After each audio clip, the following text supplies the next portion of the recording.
everybody, welcome back to our channel, Learning the Holy Bible Together. I hope you're having a great Monday today. I know I have a busy day today. I have my doctor's appointment, and then I don't know, the plumber's supposed to come here, so it's like rush. Hurry up and wait, right? So anyways, yeah, we're still on Esther. We're going to be reading and learning about chapters 5 and 6. The last time we were here, Esther appeared before the king. Haman must honor Mordecai. That's what we'll read and learn about. And then eventually, Haman gets hanged. All right, so if you're ready, I'm just going to go ahead and start, okay? All right, so Esther chapter 5. Now it came to pass on the third day that Esther put on her royal apparel and stood in the inner court of the king's house, over against the king's house. And the king sat upon his royal throne in the royal house, over against the gate of the house. And it was so, when the king saw Esther, the queen, standing in the court, that she obtained favor in his sight. And the king held out to Esther the golden scepter that was in his hand. So Esther drew near and touched the top of the scepter. Then said the king unto her, What wilt thou, Queen Esther? And what is thy request? It shall be even given thee to the hall of the kingdom. And Esther answered, If it is seem good unto the king, let the king and Haman come this day until the banquet that I have prepared for him. Then the king said, Cause Haman to make haste, that he may do as Esther hath said. So the king and Haman came to the banquet that Esther had prepared. And the king said unto Esther at the banquet of wine, What is thy petition? And it shall be granted thee. And what is thy request? Even to the half of the kingdom it shall be performed. Then answered Esther and said, My petition and my request is, if I have found favor in the sight of the king, and if it please the king to grant my petition and to perform my request, let the king and Haman come to the banquet that I shall prepare for them, and I will do tomorrow as the king hath said. Then went Haman forth that day, joyful with a glad heart. But when Haman saw Mordecai in the king's gate, that he stood not up nor moved for him, he was full of indignation against Mordecai. Nevertheless, Haman refrained from himself, and when he came home, he sent and called for his friends, and Zeresh his wife, and Haman told them of the glory of his riches, and the multitude of his children, and all the things wherein the king had promoted him, and how he had advanced him above the princes and servants of the king. Haman said moreover, Yea, Esther the queen did not let no man come in with the king unto the banquet that she had prepared but myself.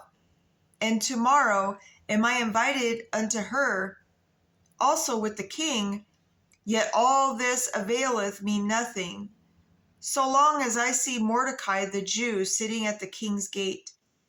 Then said Zeresh his wife, and all his friends with him, Let a gallows be made of 50 cubits high, and tomorrow speak thou unto the king that Mordecai may be hanged thereon. Then go thou in merrily with the king unto the banquet. And the king pleased Haman, and he caused the gallows to be made. Yikes. Okay, so let's go ahead and jump into 6 and find out what's going on here. Okay, so on that night, could not the king sleep? And he commanded to bring the book of records of the chronicles, and they were read before the king. And it was found written that Mordecai had told Bigthana and Teresh, 2 of the king's chamberlains, the keepers of the door, who sought to lay hand on the king Ahasuerus.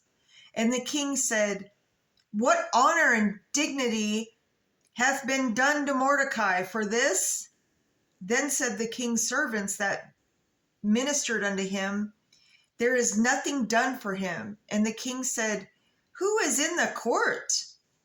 Now Haman was come into the outward court of the king's house to speak unto the king to hang Mordecai on the gallows that he had prepared for him. And the king's servant said unto him, behold, Haman standeth in the court. And the king said, let him come in. So Haman came in, and the king said unto him, what shall be done unto the man whom the king delighteth to honor? Now Haman thought in his heart, to whom would the king delight to do honor more than to myself? And Haman answered the king, for the man whom the king delighteth to honor, let the royal apparel be brought which the king uses to wear, and the horse that the king rideth upon, and the crown royal which is set upon his head. And let this apparel and horse be delivered to the hand of one of the king's most noble princes, that they may array the man withal whom the king delighteth to honor, and bring him on horseback through the street of the city, and proclaim before him, thus shall it be done to the man whom the king delighteth to honor.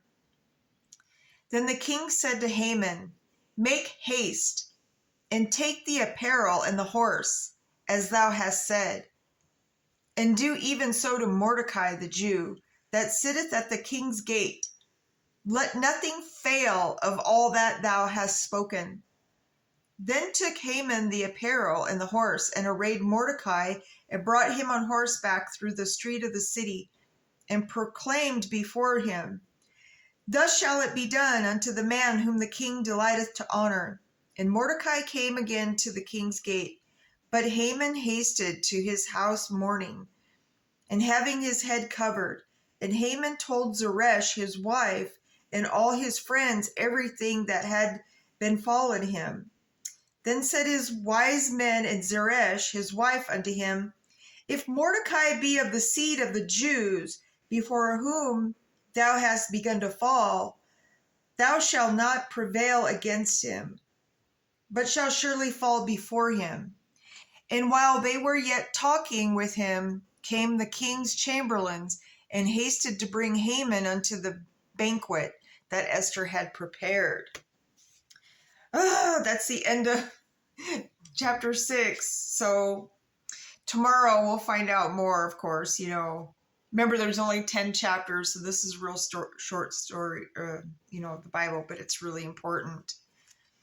And so the king will make a new decree or whatever, and then the Jews will smite their enemies. So we'll read and learn about that, because remember, they were talking about how they wanted to kill all the Jews, all the women and children, just like how we say history repeats itself.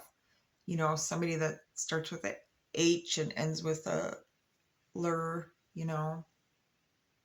So, when we come back, of course, we'll be on chapter 7 and 8. Well, maybe we can just finish the book too. We can just read 7, 8, 9, and 10 so that, we'll just, I don't know, it gets exciting and I don't want to stop, but anyway, I know I have so much going on, and today is just a busy Monday, but that's okay. It makes the time fly by. And so on that note, as we always say, put God first. He patiently waits for us to come to him, and, we repent, and, he forgives us, and, he'll answer your prayers when the time is right. I prayed for rain for my aunt and uncle in Idaho, and it rained because they have fires going on right now. So, God knows what we need, but, it's up to us to ask for that help. I had to learn that. And so I hope each and every one of you has a great day. like I said, God answers our prayers when the time is right. So I hope you have a great day, and I will see you back tomorrow. To be continued.